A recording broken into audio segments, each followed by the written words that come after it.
ఆంధ్రప్రదేశ్ రాష్ట్రం జంగిల్ రాజుగా మారిపోయిందని వైసీపీ అధినేత వైఎస్ జగన్ నిప్పులు చెరిగారు.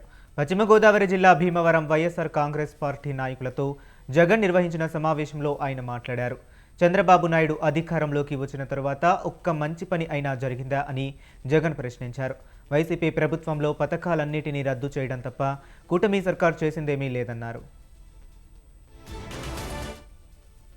2 సంవత్సరాలు చంద్రబాబు నాయుడు గారు ప్రభుత్వం వచ్చి 2 సంవత్సరాలు అయిపోవస్తా ఉంది. ఇక మరో 3 సంవత్సరాల్లో మాత్రమే మిగిలి ఉన్న పరిస్థితులు ఈ 2 సంవత్సరాలలో చంద్రబాబు నాయుడు గారి వల్ల ప్రజలకు గాని అక్క చెల్లెమ్మలకు గాని మరీ ముఖ్యంగా ప్రజల్లో ఉన్న అక్క చెల్లెమ్మలకు గాని ప్రజల్లో భాగంగా ఉన్న రైతన్నలకు గాని ప్రజల్లో భాగంగా ఉన్న మరీ ముఖ్యంగా యువతకు గాని ఏ ఒక్క సెక్షన్ కైనా కూడా కనీసం ఒక్క మంచన్నా జరిగిందా అని చెప్పి నేను అడుగుతా ఉన్నాను ఈ రోజు. ఎందుకంటే చంద్రబాబు నాయుడు గారు అధికారంలోకి వచ్చిన తర్వాత జరిగింది ఏమిటి అని చెప్పి ఒక్కసారి మనం వెనక్కి వెళ్లి బేరీజు వేసుకుంటే జరిగింది ఏమిటి అని అంటే, ఇంతకు ముందు మన ప్రభుత్వంలో ఉన్న పథకాలన్నీ కూడా రద్దయిపోయిన పరిస్థితి ఈ రోజు కనిపిస్తా ఉంది. ఇంతకు ముందు ఒక మాట అంటే ఒక మాట మీద నిలబడే నాయకత్వం ఉంటుంది. ఒక మేనిఫెస్టో అంటే ఒక మేనిఫెస్టోలో చెప్పింది అది ఒక భగవద్గీతగా భావించి, ఒక బైబిల్ గా భావించి, ఒక ఖురాన్ గా భావించి చెప్పిన ప్రతి మాట కూడా ప్రజలకు మనం మాటిచ్చాం, ఖచ్చితంగా చేయాల్సిన ధర్మం మన మీద ఉంది అని చెప్పి భావించే ఒక నాయకత్వం ఉండేది. ఒక మాట ఒక పాలకుడు నోట్లో నుంచి ఒక మాట వస్తే ఆ మాట ఖచ్చితంగా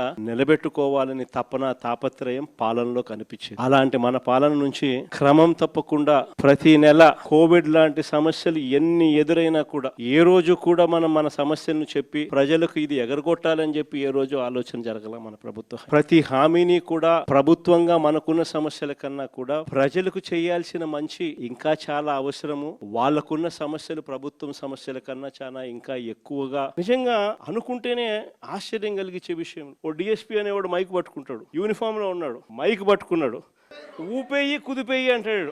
డిఎస్పీనా అసలు ఇది ఏం మనిషి అని చెప్పి అర్థం కావడం అసలు.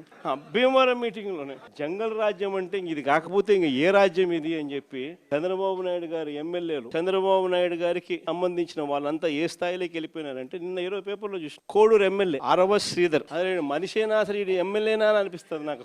అసలు ఈ అరవ శ్రీధర్ అనేవాడు ప్రభుత్వ ఉద్యోగి అయిన ఒక అమ్మాయిని భయపెట్టి బెదిరించి రేపు చేసి హెరాస్ చేసి స్వయంగా ఆ అమ్మాయి తనకు జరిగిన అన్యాయాన్ని కూడా ఏకంగా సాక్ష్యాలు ఆధారాలతో సహా బయట పెట్టింది.